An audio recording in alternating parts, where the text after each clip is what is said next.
आपने कभी ये सोचा है कि अगर आप एक बस में जा रहे हैं और अचानक एक ऐसी टनल में घुस जाते हैं जिसका कोई बाहर निकलने का रास्ता नहीं है, जहां वक्त की रफ्तार आपके बस से बाहर हो। जब 1 घंटा बीतता है तो बाहर कई दिन गुजर जाते हैं। यहाँ हर मोड़ पर टाइम ट्रैवल जैसा अजीब सा एहसास होता है। कभी खाना पल भर में खराब हो जाता है तो कभी पूरा माहौल खुद को बदलने लगता है। किरदार अपने अपने राज रखते हैं, हर दीवार के पीछे छुपे खतरों के किस्से हैं और वक्त के साथ रहस्य गहराते जाते हैं। परिस्थितियां लोगों में अविश्वास भर देती हैं, लेकिन सबसे बड़ा सवाल ये है, क्या कोई इस टाइम ट्रैवलिंग सुरंग से बचकर निकल पाएगा? आखिर तक वीडियो जरूर देखिएगा, क्योंकि इस कहानी का आखिरी हिस्सा आपको सोचने पर मजबूर कर देगा।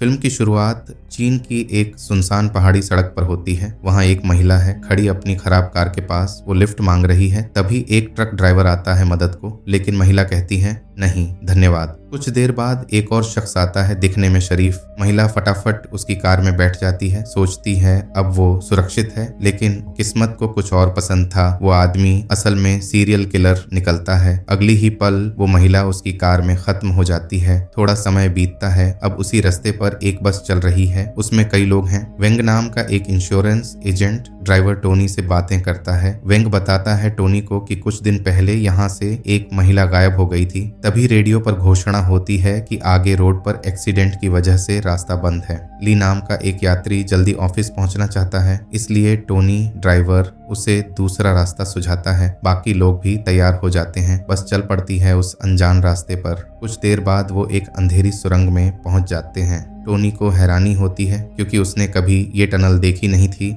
जैसे ही बस आगे बढ़ती है, अचानक एक आदमी बीच सड़क पर आकर बस रोकने की कोशिश करता है। सब सोचते हैं यहाँ टनल के अंदर ये आदमी कर क्या रहा है। जल्दी ही समझ आता है कि वो आदमी खुद भी बस का पैसेंजर है। इस बीच वेंग अखबार पढ़ते हुए जान जाता है कि ये आदमी दरअसल एक वांटेड किलर है।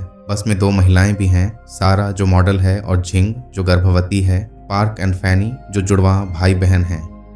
पार्क थोड़ी कमजोरी से जूझता है, पर उसकी बहन हमेशा उसका ख्याल रखती है। टाइम बीतता जाता है 20 मिनट, फिर 30 मिनट पर टनल खत्म नहीं होती। टोनी को संदेह होता है कि कुछ तो गड़बड़ है, क्योंकि देश की सबसे लंबी टनल भी 11 किलोमीटर की होती है, जिसे पार करने में 10 मिनट लगते हैं। वो बस को वापस मोड़ता है, लेकिन आधे घंटे की तेज दौड़ के बाद भी टनल का एग्जिट नहीं दिखता। सबको समझ आ जाता है कि वे फंस चुके हैं अनंत टनल में। टोनी बस रोक देता है और सब बाहर निकल आते हैं। इसी बीच जिंग को अपना फोन मिल जाता है, जो उसने घंटे पहले टनल के एंट्रेंस पर गिराया था। तब सब यकीन कर लेते हैं कि ये कोई आम टनल नहीं, बल्कि कुछ अजीब और डरावना चीज है। सभी घबराए हुए हैं, लेकिन ली कहता है सब शांत रहो, और तय करता है कि वो पैदल जाकर मदद लाएगा। ताना बाना टनल में खोने का डर तो होता ही है। ली एक लंबा ऊन की रस्सी मांगता है ताकि रास्ता न भटके। किस्मत से जिंग के पास ऊन होता है, क्योंकि उसे बुनाई का शौक है। ली के साथ चैन भी जाने को तैयार हो जाता है। उसी आदमी ने बस रोकी थी। रास्ते में दोनों बातें करते, पर चैन अपने परिवार और काम के बारे में ज्यादा नहीं बताता। थोड़ी देर बाद टनल में धुंध बढ़ने लगती है और लोग देखते हैं कि 2 लोग उनकी तरफ आ रहे हैं। हैरानी तब होती जब पता चलता कि वही ली और चैन फिर लौट आए हैं वहीं। अब सबको समझ आ जाता कि ये टनल एक अंतहीन घेरे में बदल गई है और वे सभी बुरी तरह फंस चुके हैं। इसीलिए उनके पास जो भी खाना होता है उसे वे आपस में साझा कर लेते हैं, ताकि इस जगह पर ज्यादा देर तक टिक सकें। फिर 4 लोग एग्जिट ढूंढने के लिए आगे बढ़ते हैं और सभी महिलाएं बस के अंदर आराम करने के लिए रुक जाती हैं। जब 30 मिनट बाद झिंग जागती है तो उसे लगता है कि उसके कपड़ों पर धूल जम गई है और पूरी बस भी मिट्टी से भर गई है। वह बाकी लोगों को जगाकर बस के बाहर लाती है। ठीक उसी वक्त वे 4 लोग भी वापस लौट आते हैं। देखते हैं कि बस की हालत और भी खराब हो गई है। अंदर रखा सारा खाना भी खराब हो चुका है। अब उन्हें समझ आता है कि सुरंग के अंदर समय तेजी से बदल रहा है, यानी सुरंग का 1 घंटा बाहर के 1 हफ्ते के बराबर है। जब वे बस के अंदर जाते हैं, वहाँ उन्हें एक मैप मिलता है जिसमें सुरंग का नक्शा बना होता है,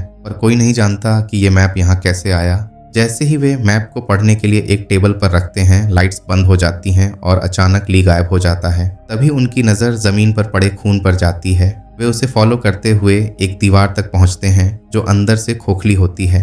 जब वे दीवार को तोड़ते हैं तो अंदर एक दरवाजा होता है जिससे वे एक कमरे में पहुंच जाते हैं। वहां कटे हुए हाथों का ढेर होता है। वहीं एक इंजीनियरिंग डायग्राम भी मिलता है जिसमें 6 अलग अलग सुरंगें होती हैं और ये सब एक दूसरे से जुड़ी होती हैं। मतलब बाहर निकलने के लिए इन सभी सुरंगों को पार करना पड़ेगा। अब सभी लोग उस कमरे की तलाशी लेते हैं जहां उन्हें एक कैलेंडर मिलता है। इस पर 15 जुलाई की तारीख मार्क होती है। उन्हें लगता है कि ये किसी तरह की क्लू है, इसीलिए वे कैलेंडर हटाते हैं जिसके पीछे और एक सीक्रेट रूम होता है। उस कमरे में रखी टीवी पर एक लड़की गुफा के अंदर फांसी दिखाई देती है। जब वे दूसरी सुरंग में प्रवेश करते हैं उनके सामने वही बस खड़ी होती है जैसे पिछली सुरंग में थी, मगर यह एक अलग टाइम जोन होता है। इसलिए जब वे बस में जाकर देखते हैं तो वहाँ कुछ नूडल्स मिलते हैं जो फ्रेश होते हैं। बस के अंदर टोनी को एक गन मिल जाती है। उसके मन में लालच आ जाता है और वह सबको गन पॉइंट पर लेकर उनका खाना छीन लेता है और खुद को बस में लॉक कर लेता है।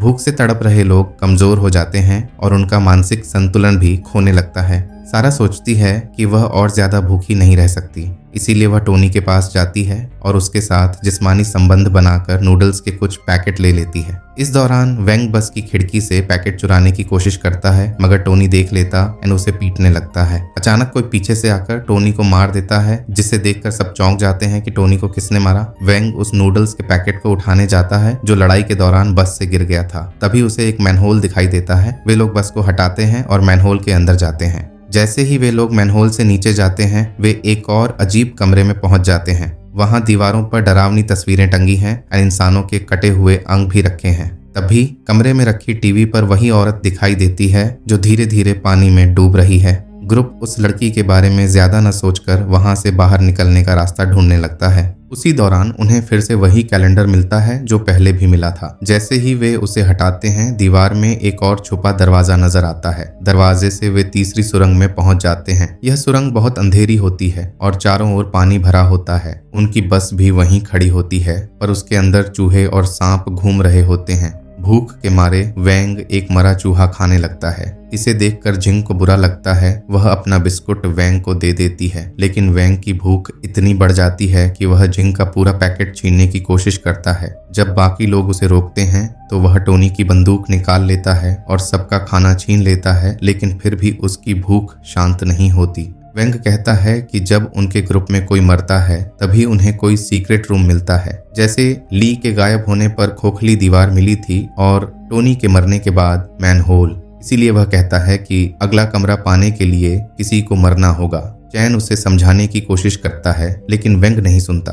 वह जबरदस्ती जिंग के हाथों चैन को गोली मरवा देता है। इसके बाद वेंग, पार्क और फैनी को एक कमरे में ले जाकर मारता है। फैनी अपने भाई को बचाने की कोशिश करती है लेकिन वेंग उसे गोली मार देता है। अब वेंग इतना पागल हो जाता है कि वह सारा को भी मारने की कोशिश करता है, लेकिन तभी कोई आकर वेंग को मार देता है। अब 2 लोगों की मौत हो चुकी है। बाकी बचे लोग एक और छुपे रास्ते से चौथी सुरंग में पहुंच जाते हैं। यह सुरंग बहुत डरावनी होती है। जिंग एक कमरे में जाकर पार्क के साथ आराम करती है, जबकि चैन और सारा बस की तलाशी लेने जाते हैं। इस अजीब माहौल में सबका मानसिक संतुलन बिगड़ने लगता है। सारा को अपने चारों तरफ अजीब चीजें दिखने लगती हैं। वह डर के मारे बस से बाहर भाग जाती है और खुद को एक ऐसी जगह पाती है। वह एक कांच के टुकड़े में झांकती है, तभी कोई आकर उसे मार देता है। अब ग्रुप के लोग एक एक करके रहस्यमयी तरीके से मरने लगते हैं, लेकिन कोई नहीं जानता कि हत्यारा कौन है। चैन जब जिंग के पास लौटता है तो देखता है कि जिंग ने बच्चे को जन्म दिया है,